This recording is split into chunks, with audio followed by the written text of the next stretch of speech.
Cari telespettatori, ben ritrovati con noi, con i nostri ospiti, per approfondire un tema che è molto importante. Forse non tutti ne sono ben a conoscenza, noi cerchiamo di spiegarvelo anche brevemente nei suoi risvolti, relativo a quello delle vongole che possono essere lupini, vongole veraci, ci possono essere le telline, e poi ce ne sono tante specie, ma quello che conta è che purtroppo non ce ne sono più tante di vongole, anzi c'è stata una grossissima moria. Quelle che restano hanno anche dei problemi di sopravvivenza, si è parlato tante volte anche in queste trasmissioni del granchio blu, si è parlato della mucillaggine, si è parlato di cambiamenti climatici con un innalzamento anche di più 15 gradi della temperatura. Tutto questo cosa ha provocato? Varie conseguenze. Chi opera in questo settore sono dei lavoratori, dei professionisti, delle famiglie e sono in grave crisi. Sono intervenute le istituzioni a livello regionale, le associazioni di categoria, insomma c'è stata una mobilitazione, non è che tutto tace, è tutto sotto silenzio, ma cosa si può fare, cosa si deve fare e cosa si è fatto. Vi parleremo di questo insieme ai nostri esperti, ai nostri ospiti, ve li presento subito. Ben arrivata Marilena Fusco, segretario Pescagri CIA, direttore nazionale, grazie di essere qui con noi. Grazie dell'invito. Che si occuperà soprattutto della questione vongole veraci, quindi laguna. Poi invece per quel che riguarda la situazione mare abbiamo Gianni Stival, presidente Cogevo di Venezia. Grazie di essere con noi. Boscolo Michele Marchi, presidente Cogevo Chioggia, grazie anche a lei. Quindi laguna, voi siete nella zona del mare, voi siete del mare.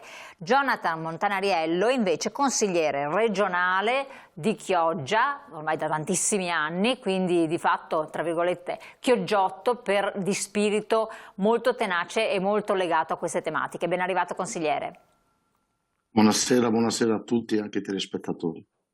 Benissimo, allora abbiamo detto c'è un problema, abbiamo interpellato a questo riguardo l'assessore Corazzari, assessore della Regione del Veneto alla pesca, sentiamo che cosa ha detto. Si è verificata una cosiddetta tempesta perfetta, granchio blu, aumento costi energetici, cambiamenti climatici, aumento delle temperature, mucillaggini, a quali pensiamo tutti i fenomeni alluvionali e le precipitazioni eccezionali. Questo in un mare chiuso e poco profondo come l'Adriatico ha determinato dei cambiamenti, delle morie anche nello stock ittico di vongole, e la Regione del Veneto ha già attivato attraverso sia direttamente anche attraverso il distretto dell'Alto Adriatico, qui fanno parte anche Emilia Romagna e Lombardia, una richiesta di attivazione di uno stato di calamità naturale, quindi uno stato di emergenza che permetta di attivare tutta una serie di ammortizzatori sociali, oggi previsti anche a fronte degli interventi recenti governativi della finanziaria, che permettano di sostenere il settore della pesca in questo momento difficile. A questo aggiungiamo poi delle progettualità specifiche per andare a riseminare di nuovo con i molluschi, con le vongole di mare, i nostri mari, affinché torni a rimettersi in ciclo la produttività. Questo sia per quanto riguarda il nostro mare e anche per quanto riguarda le lagune, che sono falcidiate oltremodo anche dal granchio blu. Le associazioni di categoria della pesca lamentano il fatto che anche con l'emergenza granchio blu qui non è arrivato il denaro. Il granchio blu è stata un'emergenza che non si era mai affrontata prima, il governo si è attivato anche attraverso la nomina di un commissario, sono state stanziate delle risorse dalle regioni e anche dal governo. È chiaro che il tutto entra in una dinamica di procedimenti che vedono l'impegno di soldi pubblici e non sempre le risposte sono state così tempestive come si aspettava il settore. In questo bisogna velocizzare, perché si tratta di dare una continuità oggi per non perdere tutto il settore per il futuro. Se non diamo la possibilità ai nostri pescatori di riseminare e riattivare tutta la modalità di allevamento della molluschicoltura e di pesca, si perde un comparto, si perde una tradizione e un'identità insostituibile. Lei in questo momento sta parlando al governo? Io parlo che ogni operatore, ogni interlocutore faccia la sua parte, le regioni e anche il governo. Naturalmente siamo tutti impegnati per essere vicini al settore della pesca. Però i soldi non arrivano? No, i soldi sono stati stanziati e occorre che oltre ai soldi arrivino anche quelli che sono gli ammortizzatori sociali, quelli che sono per esempio le possibilità di derogare al pagamento di fiscalità, tassazioni, rate e interessi su mutui e quant'altro. Ecco, quindi tutto un sistema che deve in questo momento sostenere il settore della pesca. Siamo sicuramente consapevoli della drammaticità del problema e siamo tutti impegnati affinché le risposte arrivino e non si perda questo patrimonio che è quello della nostra pesca. Consigliere, allora sembra che la situazione in qualche modo sia sotto controllo o non è così per quel che vi riguarda? E la Regione so che ha fatto degli stanziamenti, poi sentiremo sul fronte Cogevo che ci sono stati nel tempo, ma lei come la pensa? Come la vede? Ma innanzitutto credo che questo ci dimostra ancora una volta che tutti i problemi legati alla salute del mare non possono essere, come qualcuno vuole narrare, riconducibili alle attività dei pescatori, perché qua siamo di fronte a un prodotto che rischia di estinguersi con le imbarcazioni legate nei porti. Quindi diciamo un po' questo dimostra come molto spesso la narrazione che il lavoro del pescatore in alcuni casi è l'elemento di danneggiamento del mare. Stiamo vedendo qui invece che è proprio il contrario, perché il pescatore è il primo soggetto che ha bisogno di un ambiente sano, tant'è che si parla, è stata fatta anche la ricomposizione ambientale in altri casi. Io credo che non si è mai pronti alle emergenze. Per antonomasia non si può dire siamo pronti a un'emergenza, non sarebbe emergenza, sarebbe ordinario. Quindi credo che non si possa dire che queste situazioni possano trovare una risposta che in qualche modo non sia celere e veloce perché non siamo pronti, perché sono emergenze e se sono emergenze non sono ordinario. Io credo che il lavoro che si sta facendo in parte vada bene quello di chiedere aiuti al governo, in parte vada bene quello di chiedere aiuti a tutti i soggetti istituzionali che esistono, vada bene anche la richiesta di sospensione dei mutui, sospensione dei versamenti dei contributi. Tutto questo può essere sicuramente importante. La politica all'interno del suo arco istituzionale deve, ognuno per i suoi ruoli, esercitare le legittime leve che ci sono affinché si arrivi e si vada verso quella direzione. Però c'è un passaggio che secondo me è la conditio sine qua non di tutto, dove davvero ne va di mezzo la sopravvivenza del settore, e questo lo deve fare la Regione. Non si può pensare che ci sia un ente istituzionale, se non la Regione, ma qualcuno di più lontano che lo faccia, ovvero, come avevo proposto anche e come stiamo continuando a lavorare, che è quello di dire che all'interno del bilancio della Regione, che tra poche settimane troverà approvazione appunto nel Consiglio regionale Veneto, si trovino anche un minimo di risorse, anche un paio di milioni in modo veloce, a far sì che questi soldi, con una vicinanza di enti, ovvero un chilometro zero che c'è tra Veneto Agricoltura, Regione Veneto e il pescatore, possano arrivare immediatamente prima di Natale nelle tasche dei pescatori. E perché dico prima di Natale? Dico prima di Natale perché c'è gente che è da mesi senza stipendio ormai, non può uscire, non può andare a lavorare, e se i soldi non arrivano prima di Natale, noi ci troviamo intanto che, detta proprio in modo chiaro, esplicito e brutale, ci saranno i pescatori che non faranno neanche la spesa di Natale per il giorno di Natale, andando bene che a qualcuno non gli tagliano anche la luce perché c'è gente che ha le bollette da pagare e, come sappiamo, non puoi dirgli all'Enel di turno guarda che sto aspettando i soldi dal governo. Quindi servono dei soldi prima che si avvii tutta la macchina procedurale nei confronti del governo centrale. La Regione deve stanziare subito quei soldi che permettono di far fronte e di arrivare fino a fine anno, perché guardate, le risorse ci sono. All'interno di questo bilancio del Consiglio regionale del Veneto noi abbiamo tanti soldi che sono risorse non vincolate, risorse a libera destinazione. Mi viene in mente l'IRAP, dove è una tassa che viene anche all'interno di una parte della filiera agroalimentare applicata, e che quindi ad esempio solo su quello ci sono oltre 50 milioni di euro a libera destinazione, e di quelli 19 milioni di quelle risorse a libera destinazione, per dire, andranno alla pedemontana. Quindi se siamo capaci a darli per altre realtà, ancor meglio, dobbiamo darli a questa situazione. E altra cosa che ci tengo moltissimo e chiudo, guardate, non dobbiamo pensare che vanno aiutati solo i pescatori. Vanno aiutati anche i consorzi che oggi commercializzano questo tipo di prodotto, intanto perché anche loro hanno dei dipendenti, e se non c'è più chi conferisce il prodotto e che guadagna, non si pagano più le tasse associative e ci troveremo anche i dipendenti dei consorzi senza stipendio. Quindi non ci sono situazioni di disagio di serie A e di serie B. Ma due, che è una cosa ancora più importante, nulla togliere ai dipendenti degli stipendi, è che noi rischieremo che la pesca in qualche modo si potrà riattivare, ma i consorzi salteranno. E guardate, far saltare i consorzi vuol dire che noi rischiamo di far saltare quell'elemento qualificante che in questi anni ha permesso, attraverso una straordinaria formula di cooperazione, anche di aziende cooperative, oltre che cooperazione pura, di prendere un prodotto artigianale come il lupino piuttosto che il fasolaro e permettergli di commercializzarlo su una scala a livello mondiale. Torneremo come gli anni '80 col commerciante che va a bordo la barca e si mette a trattare il prezzo speculando su chi è più forte.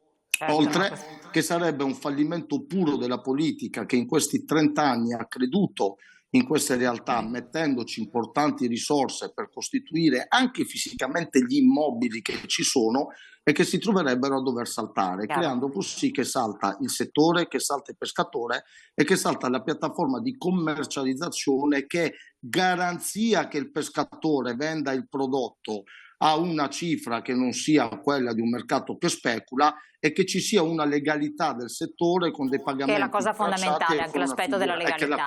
Assolutamente. Quello, io lo lascio andare subito perché so che tra l'altro ha anche un appuntamento. Solo una cosa, queste cifre di cui lei ha parlato, un paio di milioni, non creiamo false illusioni oppure è un qualcosa che lei auspica? Solo questa in una battuta veloce.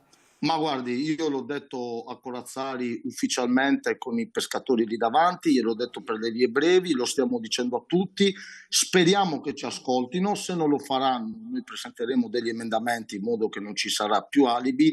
Io credo che il lavoro di squadra, mi auspico e sono fiducioso perché su questo credo che ci siamo tutti, si troveranno quelle risorse. Se non si troveranno vuol dire che saremo pronti ad alzare il tiro, perché non sarà più un lavoro di squadra, ma sarà un lavoro di qualcuno contro qualcun altro, per essere brutali. Io mi auguro che non si arrivi a tanto, ma se si arrivi a questo, io e qualche altro... Comunque va bene, voi non lasciate la presa, questo è importante. No, ma non puoi, perché qua c'è gente... Guardi...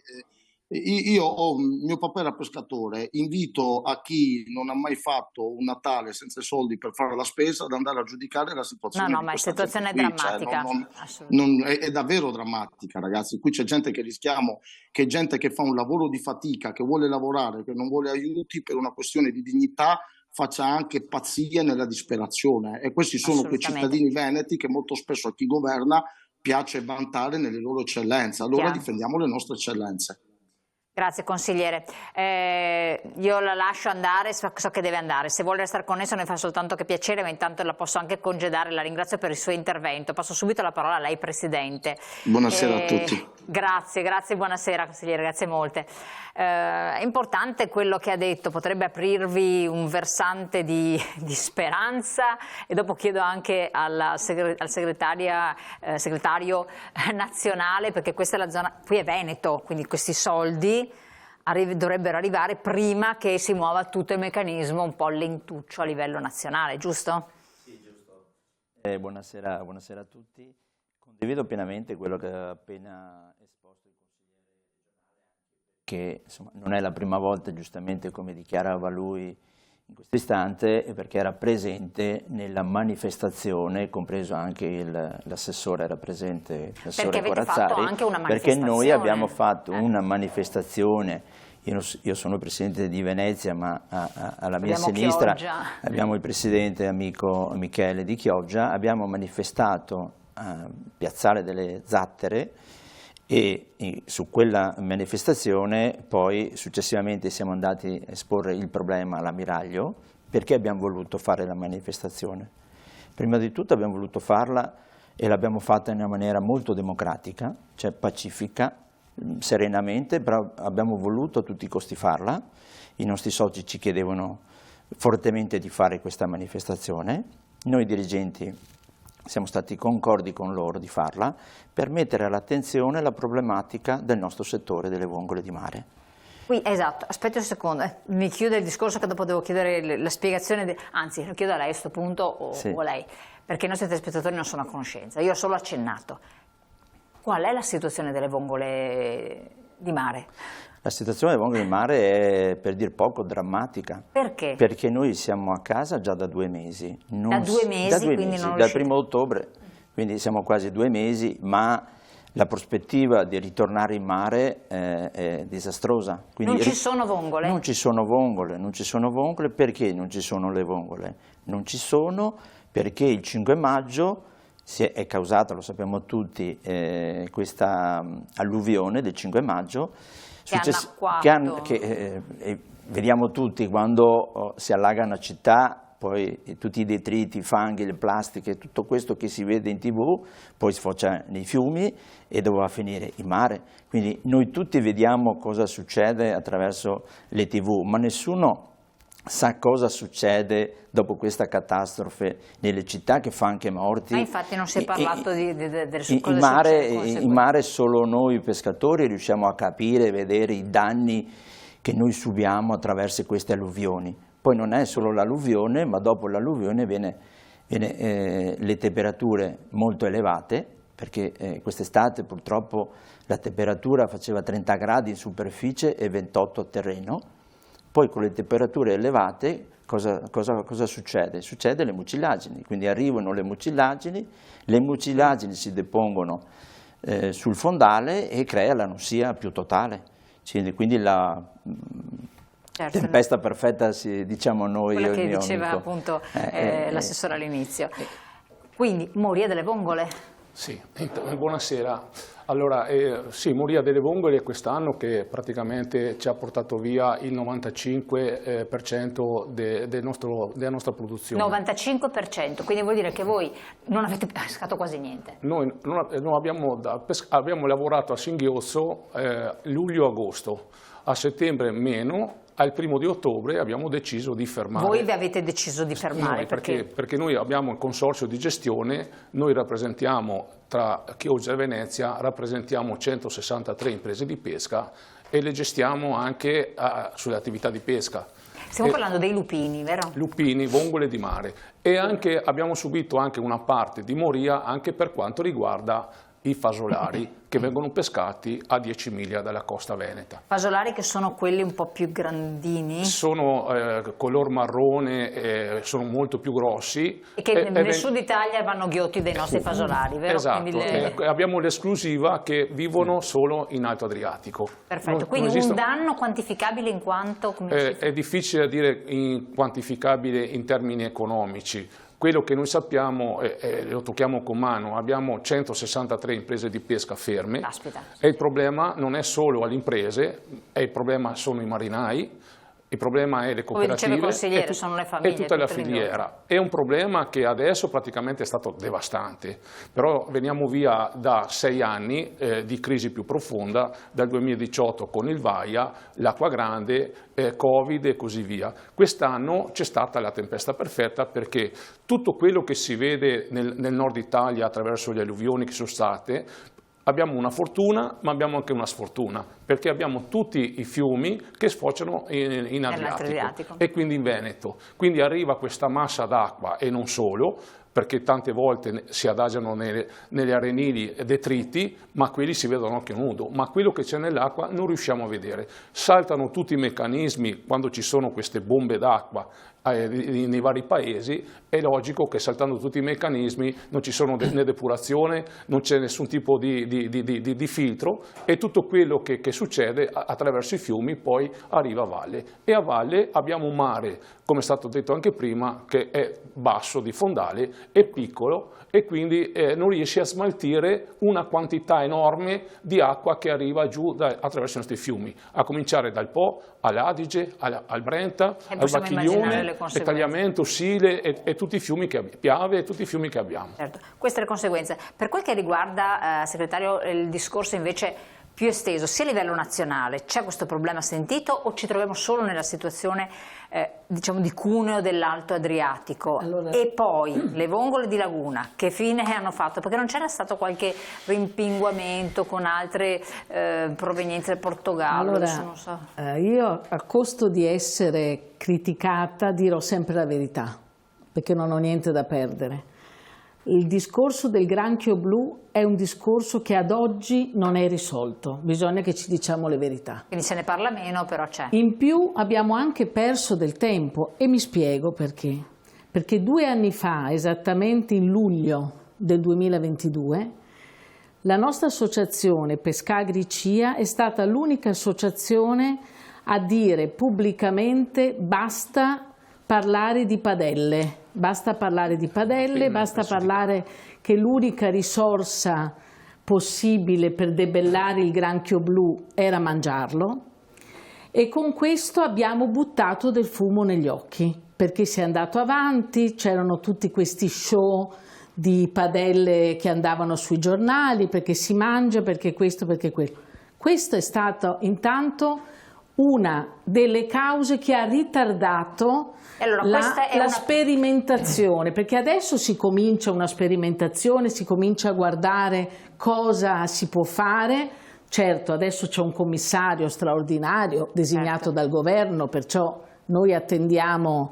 Però si è perso del tempo, secondo me. Fermela, che adesso teniamo in sospeso invece i nostri telespettatori, perché abbiamo detto si è perso del tempo, e questo tempo è molto importante perché, come sempre, non è tanto soltanto per il prodotto ittico in sé per sé, che comunque è importantissimo, ma per i lavoratori sono tantissimi, e per le loro famiglie, per un indotto economico strategico per le nostre realtà.